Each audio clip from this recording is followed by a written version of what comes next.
Hello and welcome everyone. My name is Shubh Namdev and today we are going to start a chapter that is known as depreciation. Depreciation को start करने के पहले एक छोटा सा हम discussion करते हैं, फिर उसके बाद हम टॉपिक पर जंप करेंगे. स्टूडेंट्स, आप लोगों को पता होगा कि आप जनरली एक कोई भी एक आइटम परचेज करते होंगे. अगर आप एक आइटम, जैसे अगर हम एग्जांपल लेते हैं एक सिंपल सा most common gadget that is known as mobile phone. Suppose आप एक मोबाइल परचेज करते हो, परचेज मोबाइल ऑफ रुपीज 25,000. एक कॉमन सा सेक्शन, हमने एक मोबाइल परचेज किया 25,000 रुपीज का. इस मोबाइल को हम एक साल यूज करेंगे. एक साल के पहले जब हमने इसको परचेज किया था तो डेफिनेटली हमने इसको एक मार्केट प्राइस पे परचेज किया था. मार्केट प्राइस का मतलब होता है एमआरपी. एमआरपी पर हमने इसको परचेज किया था. आफ्टर यूजिंग 1 ईयर, क्या अभी भी सेम इसकी मार्केट में 25,000 रुपीज की ही वैल्यू होगी क्या? बिल्कुल नहीं.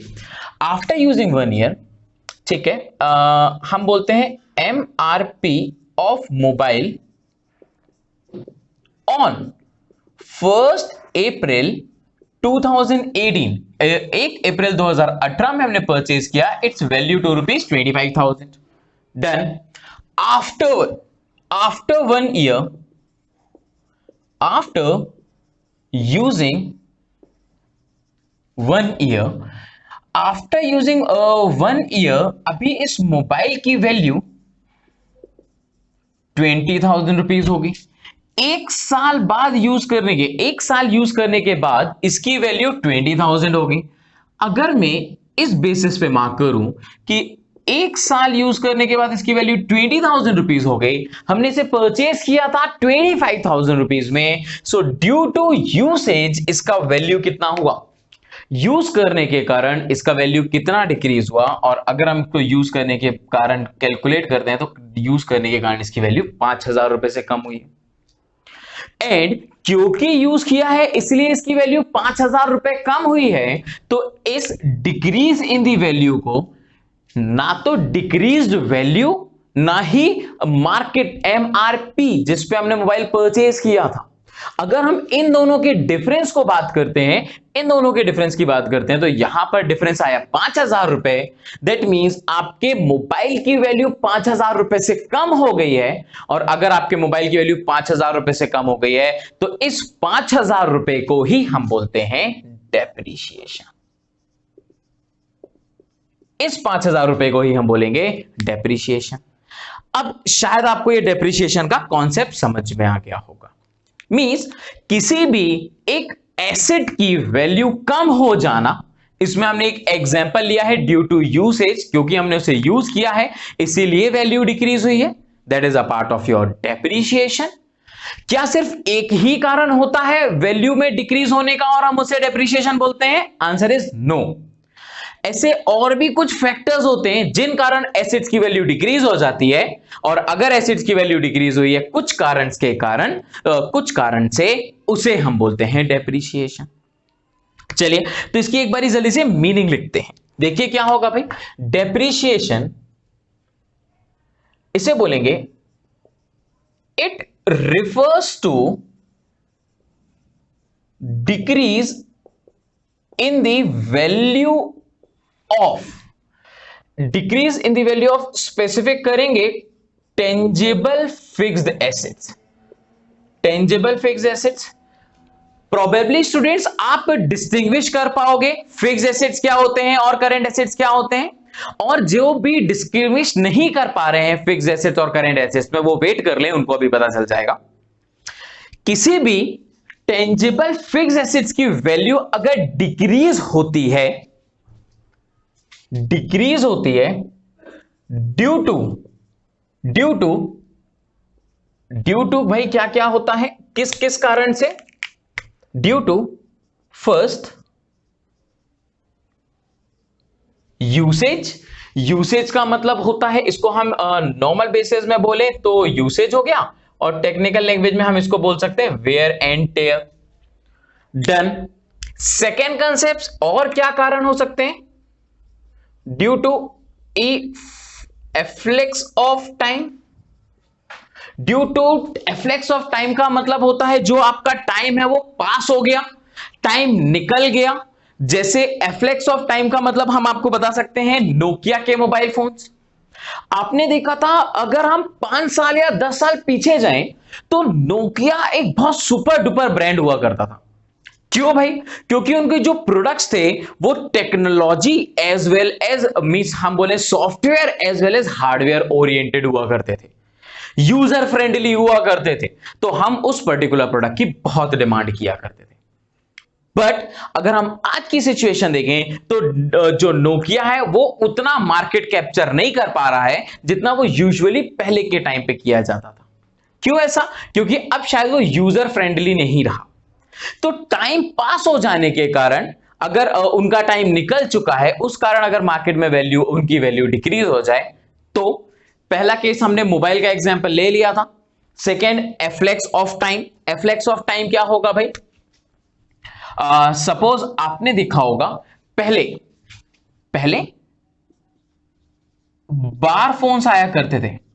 बार फोन्स का अगर मैं बेसिक एक मोबाइल बनाऊं, वैसे तो मेरी ड्राइंग प्रॉपर नहीं है but still I am trying to do it. यहां पे शायद समथिंग ऐसा, एंड यहां पर बहुत सारे स्विचेस हुआ करते थे। Then these kind of mobile phones are there in the past years. अब प्रीवियसली इन मोबाइल्स की ही कॉस्ट, ध्यान से देखिए, उस टाइम पे इन मोबाइल्स की ही कॉस्ट अप्रोक्सीमेटली 10,000 रुपीज हुआ करती थी। बट अगर हम बात करें आफ्टर 10 ईयर्स, आफ्टर 10 ईयर्स क्या अभी सेम मोबाइल फोन की कॉस्ट 10,000 रुपए होगी? सॉरी, अभी इन मोबाइल फोन की, इन बार फोन्स की कॉस्ट अप्रोक्सीमेटली 4,000 रुपीज के आसपास होगी। दैट मीन्स आप क्या बोल सकते हो? टाइम पास हो जाने के कारण इनकी वैल्यू में भी डिक्रीज हो गया। और अगर वैल्यू डिक्रीज हुई, सो नाउ कितने रुपए से वैल्यू डिक्रीज हुई है? Your value is decreases by 6,000। तो क्या हम इस डिक्रीज इन द वैल्यू को डेप्रिसिएशन बोलेंगे? यस। दूसरा कारण डेप्रिसिएशन का एफ्लेक्स ऑफ टाइम होता है। पहला यूसेज हो गया, सेकेंड एफ्लेक्स ऑफ टाइम हो गया, थर्ड पॉइंट पे आ जाइए। Third, due to accident.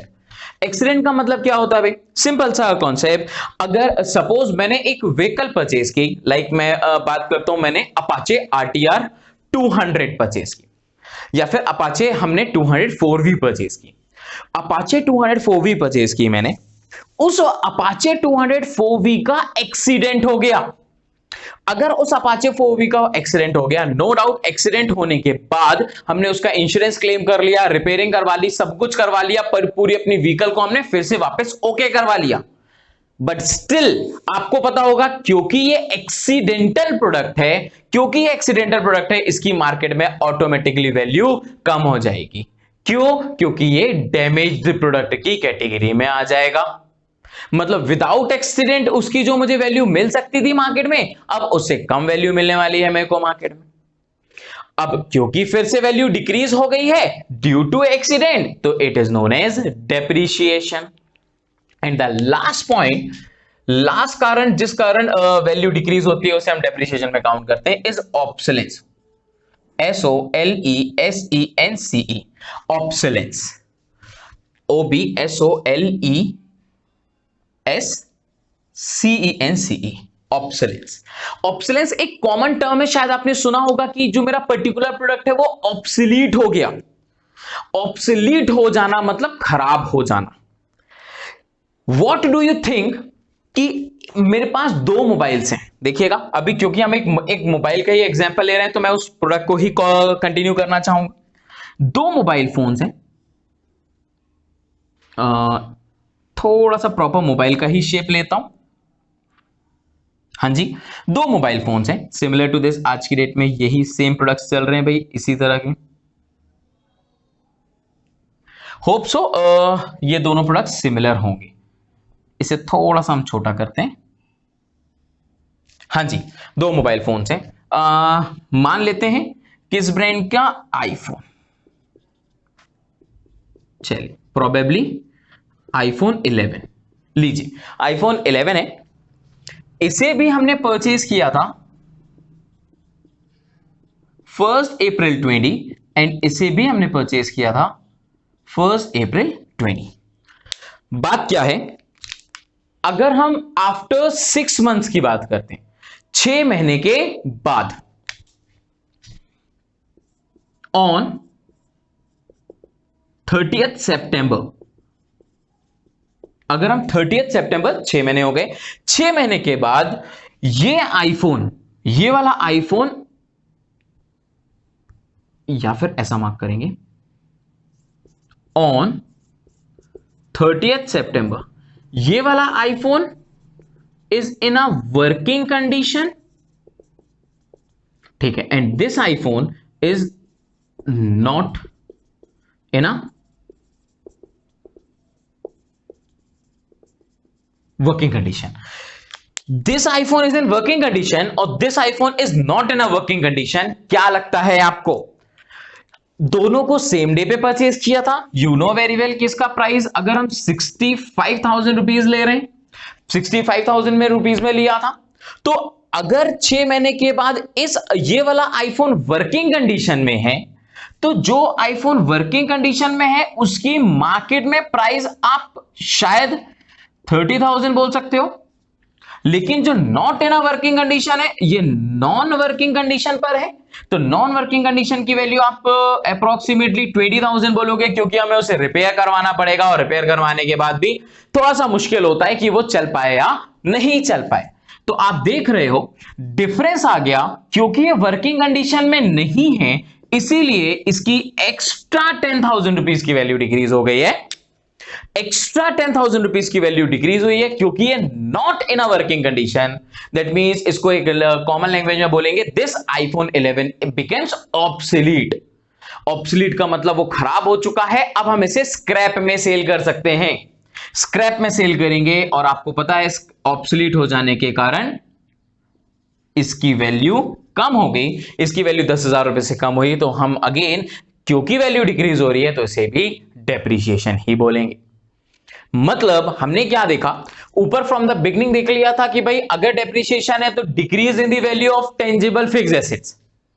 कारण क्या क्या होने चाहिए, कुछ इन कारण के वजह से अगर एसेट्स की वैल्यू डिक्रीज हो रही है तो उसे हम बोलेंगे डेप्रिसिएशन। और वो कारण क्या है भाई, due to usage, wear and tear. अगर आप एक पर्टिकुलर एसेट्स को यूज कर रहे हो, यूज करने के कारण उसकी वैल्यू डिक्रीज हो गई तो हम उसे डेप्रिसिएशन बोलेंगे।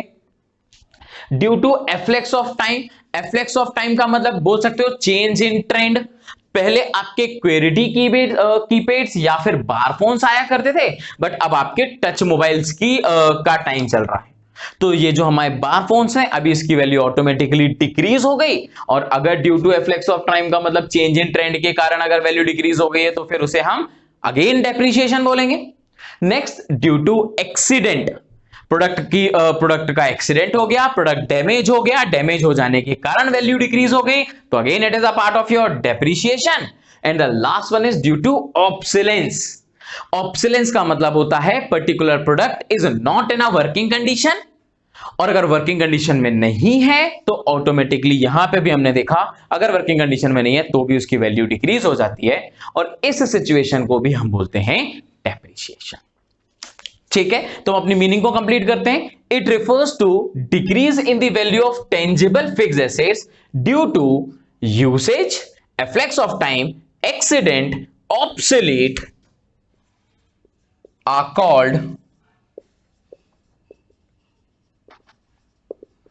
are called depreciation। तो प्रोबेबली डेप्रिसिएशन की आसान सी मीनिंग समझ में आ गया होगा। ठीक है, हम बात करने वाले हैं अपने एसेट्स की। आप लोगों को एसेट्स का मीनिंग तो बिल्कुल पता है।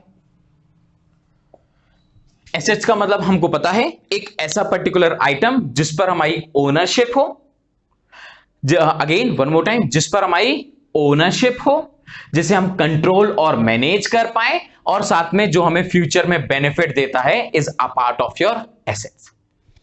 नाउ जैसे कि हमारे बिजनेस के कुछ कॉमन एसेट्स हो सकते हैं। एक बिजनेस में जो एसेट्स होते हैं हमारे, वो मशीनरी हो सकता है, ठीक है, लैंड एंड बिल्डिंग। भाई सबसे पहली बात, बिजनेस कहां पे होता है? लैंड एंड बिल्डिंग में। लैंड एंड बिल्डिंग के बाद हम मशीन्स परचेज करते हैं जिससे हम प्रोडक्शन करेंगे। उसके बाद अपने बिजनेस के स्मूथ फ्लो के लिए हम फर्नीचर्स परचेज करते हैं। फर्नीचर्स के बाद जो प्रोडक्ट हम बना रहे हैं, हम चाहते हैं कि जो प्रोडक्ट हमने बनाया है इस प्रोडक्ट को कोई कॉपी ना कर पाए, तो उसके लिए हम पेटेंट्स करवाते हैं या कॉपीराइट्स करवाते हैं, ठीक है। अब इसके साथ ही जो प्रोडक्ट का हमने प्रोडक्शन किया है, जो प्रोडक्ट हमने बनाया है, वो प्रोडक्ट भी हमारे लिए एसेट्स ही है। और अगर वो प्रोडक्ट्स हमारे लिए एसेट्स है तो उसे जनरल लैंग्वेज में हम स्टॉक बोलते हैं। सिमिलरली बिजनेस कर रहे हो तो आपका कुछ कैश का बैलेंस होगा, या फिर क्योंकि अभी धीरे धीरे हम टेक्नोलॉजीज के साथ जा रहे हैं तो हम बैंक बैलेंस भी मेंटेन करते हैं। सो ये कुछ कॉमन एसेट्स होते हैं जो एक बिजनेस, हर एक बिजनेस ऑर्गेनाइजेशन के पास होते हैं। इसी बेसिस पे अगर हम थोड़ा सा डिटेल पे जाएं तो इन सारे एसेट्स को, ये सारे हमारे एसेट्स के ही कैटेगरी हैं, ये सारे हमारे एसेट्स के ही पार्ट हैं। डन। इन एसेट्स को ही हमने सब डिवाइड, सेग्रीगेट कर दिया। वो सेग्रीगेशन कैसे होगा देखिए, इनमें से कुछ ऐसे एसेट्स हैं जिन एसेट्स को हमने परचेज किया है not to the intention to sell it in a market. हमने एसेट्स को परचेज ही किया है जिससे हमारा बिजनेस हम अच्छे से स्मूथली चला पाए। मतलब वो एसेट्स हमारे पास लॉन्ग टर्म, मतलब ज्यादा समय के लिए रखे रहेंगे होंगे। That is known as machinery, building, furniture, patents, copyrights. Am I right और रॉन्ग? इन बेसिस में अगर हम इन आइटम्स की बात करते हैं तो इन आइटम्स को, क्योंकि ये ज्यादा समय के लिए हमारे पास रहेंगे, is known as fixed assets. Fixed assets का मतलब होता है फिक्स्ड, मतलब ये लॉन्ग टर्म के लिए हमारे पास रहेंगे। अगर लॉन्ग टर्म के लिए हमारे पास रहेंगे तो मींस लॉन्ग टर्म में इनकी वैल्यू चेंज नहीं होगी, is known as fixed assets. Similar to this और भी कुछ एसेट्स हैं हमारे पास। इन एसेट्स में क्या आ जाएगा? Stock, cash, bank. अब ये वाले जो आइटम्स होते हैं, मतलब जो आपने गुड्स बनाया है, देखो स्टॉक का मतलब जो गुड्स का आपने प्रोडक्शन किया है। क्यों किया है production? With an intention to sell it in a market, मतलब मार्केट में बेचने के लिए। तो हम यहां पे स्टॉक की बात कर रहे हैं, हमने परचेज किया with an intention to sell, बेचने के लिए किया, मतलब उसकी वैल्यू हमेशा डिक्रीज होगी या इंक्रीज होगी। भाई प्रोडक्ट बनाया, सेल हो गया, प्रोडक्ट डिक्रीज हो गया। फिर उसके बाद हमने फिर से बना लिया तो लो भाई नंबर ऑफ प्रोडक्ट्स फिर से बढ़ गए, फिर सेल कर दिया तो नंबर ऑफ प्रोडक्ट्स कम हो गए। वैसे ही जो हमारा कैश बैलेंस है, सेल करोगे तो कैश आ जाएगा, कैश बैलेंस बढ़ जाएगा। गुड्स खरीदोगे, रॉ मटेरियल खरीदोगे तो कैश बैलेंस कम हो जाएगा। Similar to this bank balance भी इंक्रीज होगा या डिक्रीज होगा, क्योंकि ये वाले जो हमारे एसेट्स हैं ये बार बार चेंज होते रहते हैं, ये फिक्स नहीं होते। इसीलिए हम इनको डिफरेंट कैटेगरीज में कैटेगराइज किया और इसे बोला जाता है करंट एसेट्स। करंट एसेट्स क्योंकि इनकी वैल्यू हमेशा से चेंज होते रहती है तो इसे हम बोलते हैं करंट एसेट्स। सिंपल, डिस्टिंग्विश कर लिया, प्रोबेबली आपको समझ में आया होगा fixed assets and current assets की बात। अब अगर हम फिक्स्ड एसेट्स को और भी कैटेगरीज में कैटेगराइज करें, एक छोटा सा और पार्ट है जिससे हम कैटेगराइज करते हैं, तो उसे ध्यान से देखिएगा। ऐसे एसेट्स जिनको आप टच कर पाओ, देख पाओ, फील कर पाओ, उन्हें हम बोलते हैं टेंजेबल एसेट्स। टेंजेबल यानी टच कर पाना। ऐसे एसेट्स जिन्हें हम टच कर पाते हैं, देख पाते हैं, उन्हें बोला जाता है टेंजेबल एसेट्स। क्योंकि ये फिक्स्ड एसेट्स की कैटेगरी में होते हैं तो हम इनको बोलते हैं tangible fixed assets. Done.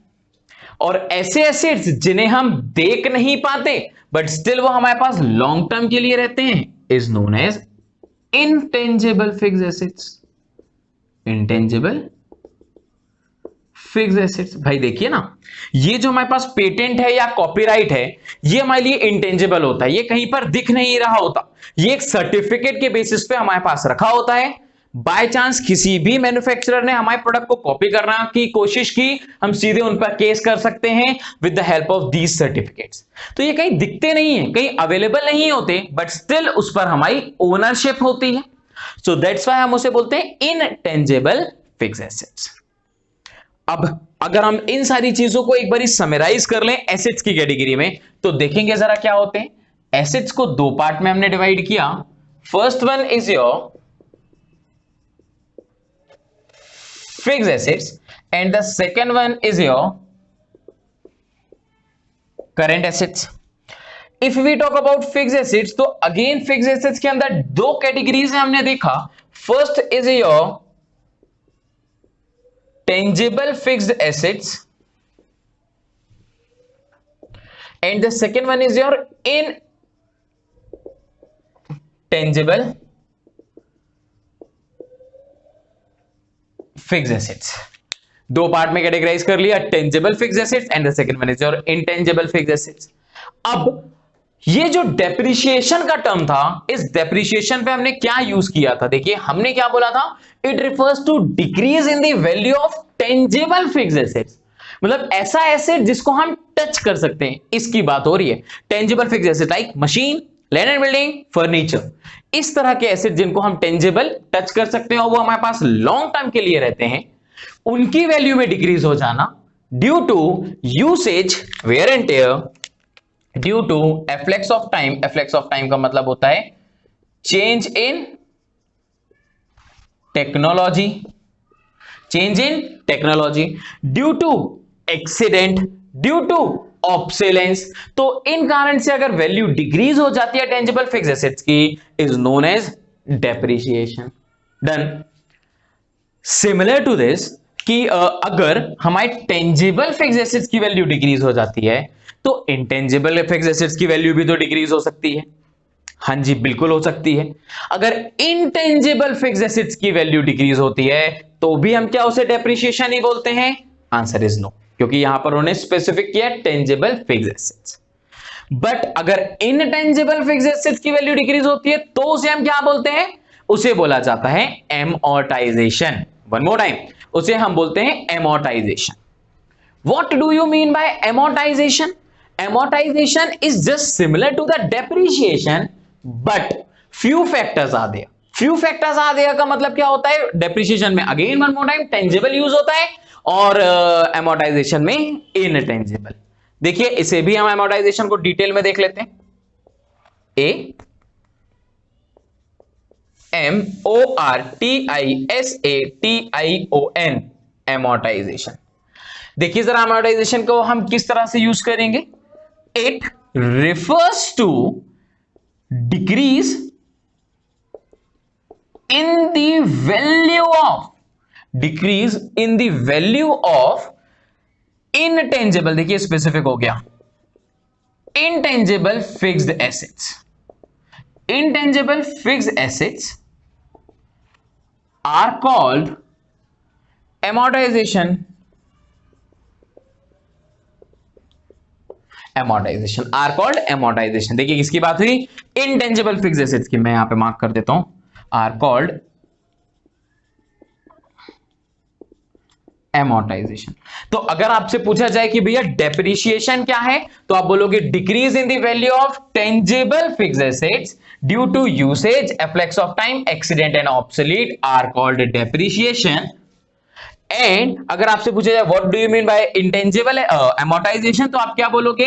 It refers to decrease in the value of intangible fixed assets due to decrease in the value of intangible fixed assets are called amortisation. तो ये दो कॉन्सेप्ट्स भाई, depreciation and amortisation. Similar to this, जैसे एक particular assets की जो market value है वो कम होती है, तो उसे हम डेप्रिसिएशन एंड एमोर्टाइजेशन बोलते हैं।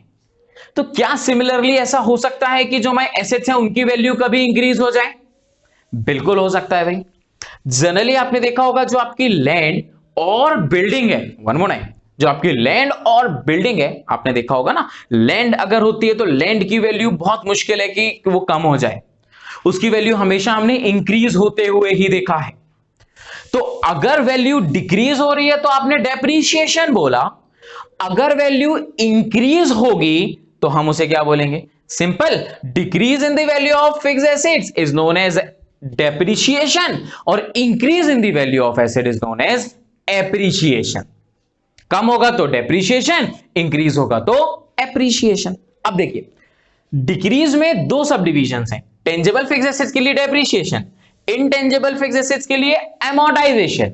लेकिन अगर हम इंक्रीज की बात करें तो इंक्रीज में कोई बाइफर्केशन नहीं किया है हमने, इंक्रीज में हमने सिंपल इसको बोला हुआ है एप्रिशिएशन। ध्यान रखिएगा, ध्यान से देखिए। हम यहां पे नेक्स्ट केस की बात करने वाले हैं, एप्रिशिएशन, APRECIATION, एप्रिशिएशन। हाँ जी, it refers to increase in the value of